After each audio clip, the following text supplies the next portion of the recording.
দিচ্ছে। এটা স্লোগানের লোভ সামাল দিতে পারে না, জনগণের সম্পদ, রাষ্ট্রের বিপুল সম্পদের লোভ কেমনে সামলাইবে? আর একটা রাজনৈতিক স্লোগান তৈরি করতে পারে না, এতটাই দেউলিয়া ওরা। ছবি দেখান, এরিতেছে তারিখ গুলা দেখায়েন, হ্যাঁ দেখেছেন কার স্লোগান কে মারিছে, ধুলায় অন্ধকার। আর একটা স্লোগান ছিল, ফ্রেন্ডস ইয়েস মাস্টার্স নো, বন্ধু চাই প্রভু না। ইস্তারে কি ছিল? সীমান্তে গুলিবর্ষণ বন্ধ করতে কঠোরতম অবস্থান, হাসিনা আমলের সব বিদ্যুৎ জ্বালানি চুক্তির পূর্ণ পর্যালোচনা, তিস্তার পানি, ফারাক্কা চুক্তি, এই সমস্ত বালসাল মেলা কিছু বলছিল। 2024 সালের জানুয়ারি থেকে 2026 সালের ফেব্রুয়ারি পুরো 2 বছর ধরে বিএনপির একটাই কণ্ঠস্বর, একটাই প্রতিশ্রুতি, একটাই অবস্থান। আমার সাথে তারেক রহমান নিজে বিএনপি ভারতীয় পণ্য বয়কট মুভমেন্ট করতেছে, আমরা একসাথে প্ল্যানিং করতেছি, এক্সিকিউট করতেছি। আর এই খলিলুর রহমান আমার সেই ভারতীয় পণ্য বয়কট মুভমেন্টের ন্যারেটিভ তৈরি করতে হেল্প করতেছেন। এই ছিল চুক্তি জনগণের সাথে ভোটের আগে। এখন প্রশ্ন, ক্ষমতা এসে এই চুক্তি কি ছুঁড়ে ফেলছে বিএনপি? আসেন এক এক করে দেখি। প্রথমে আদানি। 2025 সালের জানুয়ারি মাসে ফখরুল সাহেব বলছিলেন, ক্ষমতা আসলে আমরা গত 15 বছরের সব বিদ্যুৎ জ্বালানি চুক্তি পর্যালোচনা করব।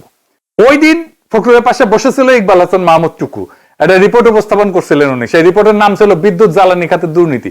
টুকু সাহেব সেদিন স্পষ্ট করে বলছিলেন, এই চুক্তিগুলো ক্লোজ টেন্ডার করা হয়েছে, আইনি প্রক্রিয়াকে পাশ কাটায়, ক্ষমতাসীন দলের পছন্দের ব্যক্তিদের সুবিধা দেওয়ার জন্য।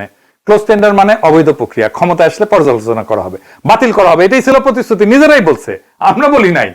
সে একই ইকবাল হাসান মাহমুদ টুকু শপথের দিন সাংবাদিকরা তাকে ঘিরে ধরে জিজ্ঞেস করলেন, স্যার আদানি চুক্তি কি বাতিল হবে? মন্ত্রী কি উত্তর দিলেন ইংরেজি, I need to do homework, we need to do lots of brainstorming. আমাকে হোমওয়ার্ক করা লাগবে, প্রচুর ব্রেনস্টর্মিং করতে হবে, মানে মগজের ঝড় তোলা লাগবে। এই জন্য সুপুরে এদের এত পছন্দ। হ্যাঁ দেখেন, বুঝলাম না, ঝড় উঠুক না কেন, আমি তো ঝড় উঠাচ্ছি এখানে, ঝড় উঠুক। দেখেছেন ঝড় তুলতে পারে চুপ্পু, সেই জন্য ওকে এত পছন্দ। টুকু ভাই আপনার হোমওয়ার্ক লাগবে কেন? 14 মাস আগে কি হোমওয়ার্ক করেছিলেন? ক্লোজ টেন্ডার আইনি প্রক্রিয়া ভেঙে করা হয়েছে, এটা আপনি কইছিলেন। পছন্দের লোককে সুবিধা দেওয়া হয়েছে, আপনি কইছিলেন। এই তথ্য আপনার হাতে তখন ছিল। সেই তথ্য এখন 14 মাসে গায়েব হয়ে গেল? নাকি তথ্য বিরোধী দলে থাকার জন্য ছিল, মন্ত্রী হওয়ার পরে আর দরকার নাই? নাকি তখন হুদাই করেছিলেন বালসাল, মানুষজনকে ভাত তাপ্পা দেওয়ার জন্য, প্রতারণা করার জন্য?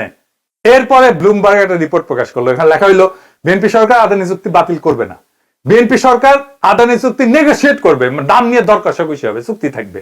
বাহ, সব